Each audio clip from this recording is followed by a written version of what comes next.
Hi, it's April, and today I have kind of a different video for you. I answered some commonly asked questions about quilting. Stick around if you have questions, or maybe you are a seasoned quilter and you just want to know my opinion.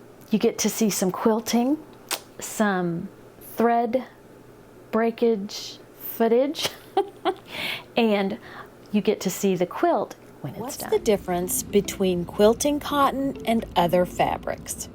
Quilting cotton is a medium weight 100% cotton fabric. It's specifically made for quilting. It's tightly woven, it's stable, and it holds its shape well. Other fabrics may not hold their shape as well. They might be stretchier, they might be thinner, and they might make precise piecing a little more difficult. That being said, you can use whatever kind of fabric you want to make a quilt.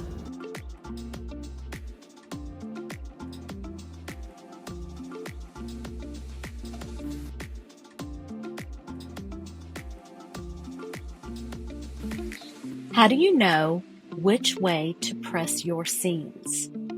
Quilters often press seams to one side, normally towards the darker fabric. That way the seam allowance doesn't show on the lighter side of the fabric. Sometimes for bulk reduction, you may want to press your seams open, and there are quilters who always press their seams opened. The choice is up to you. Neither way is better or worse. It is personal preference.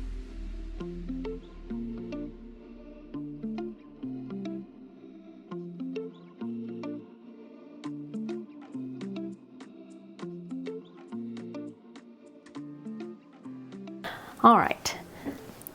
We have been having issues mainly when the machine, don't pull out these threads, cut them, unless they come out on their own. Okay, back to business. We have been having issues when we come back, so going from right to left. That seems to be when we have the most thread breaks. So what I have done is I have changed the QCT software to only sew from left to right. So I'm hoping that will help fix the problem. Now I have released my sewing machine, and that is going to allow me to baste, because I want to baste before the machine starts sewing, just in case it goes away from the edge of this fabric. And then when it comes back and I'm not paying attention, it could hook the foot underneath, and trust me, that causes a problem.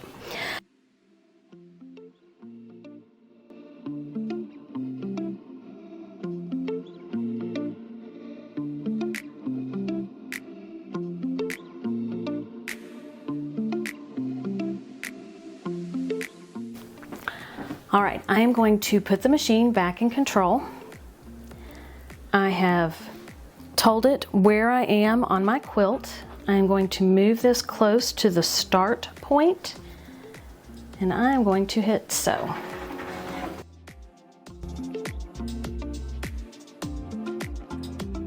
How do you keep your quilt blocks the same size? This is a really good question. I'm not sure I'm really the person to answer it, but let's assume that my blocks are the same size. You cut your pieces accurately using a ruler and a rotary cutter. You can also use your AccuQuilt. Maintain a consistent seam allowance.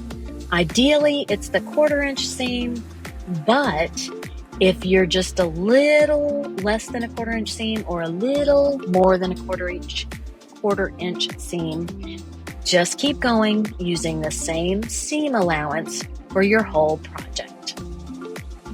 Press your seams flat and don't stretch. Use your Steady Buddy, and you'll do that every time. Trim your blocks if indeed you weren't able to keep them exactly the same size.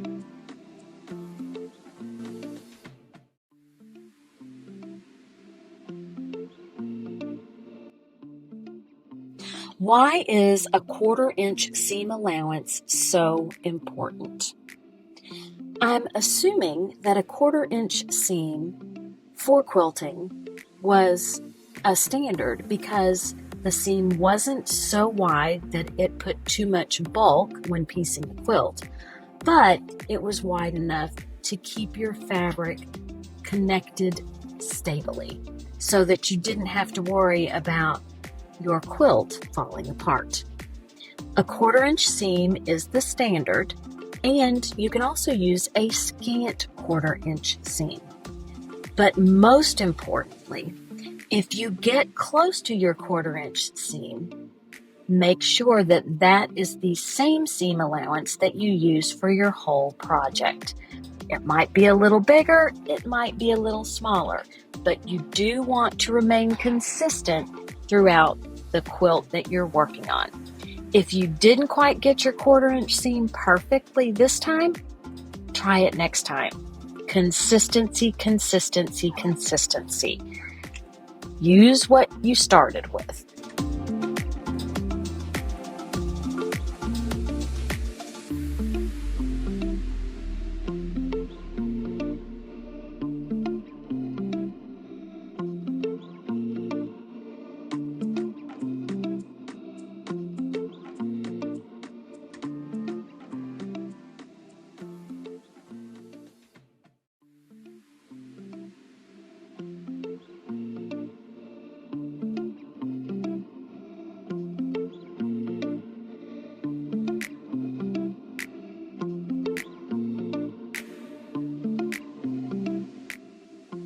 What are the most useful quilting tools to start with? A rotary cutter, a self-healing cutting mat, and a quilting ruler will definitely get you started. A 1/4 inch sewing machine foot is helpful, but there's also tape that you can put on the base of your machine lined up with the needle that shows you where you need to line your fabric up to get a 1/4 inch seam. Quilting cotton fabric. You buy it where you want to buy it from, and don't let anyone make you feel bad about it. Sewing machine needles at a size 80/12 or 90/14. My preference has always been 90/14. Scissors and a seam ripper. You know my feelings on the seam ripper. An ironing board and an iron. You do not have to spend a lot of money on the iron. And actually, instead of an ironing board, you might just get a wool mat and place that on your tabletop. Also, clips are very helpful. You can also use pins. And if you use pins, break out the Band-Aids.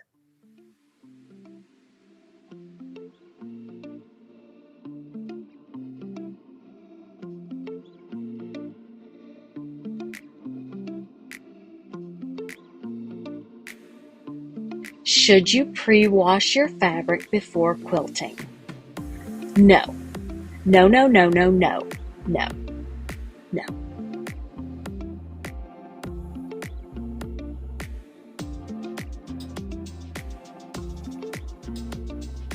How do you choose thread color for piecing? You should use a neutral color. There are some people who want white all the time, and that's fine.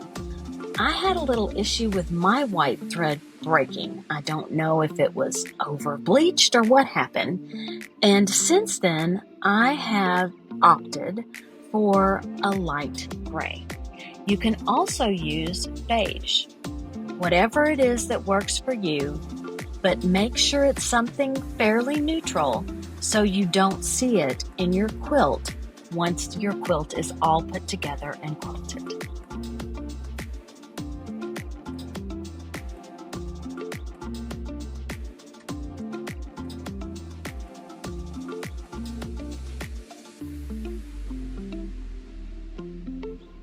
What is the difference between chain piecing and regular piecing? With regular piecing, you sew your 2 pieces of fabric together using your 1/4 inch seam. And when you make it to the end of the fabric where the seam and the needles start going off of the fabric, you cut your thread and you start again. With chain piecing, you save time and you save thread.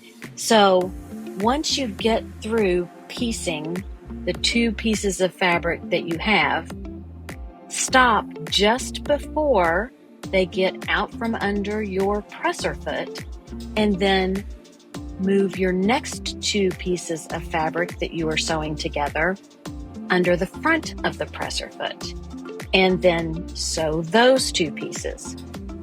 Do the same thing over and over.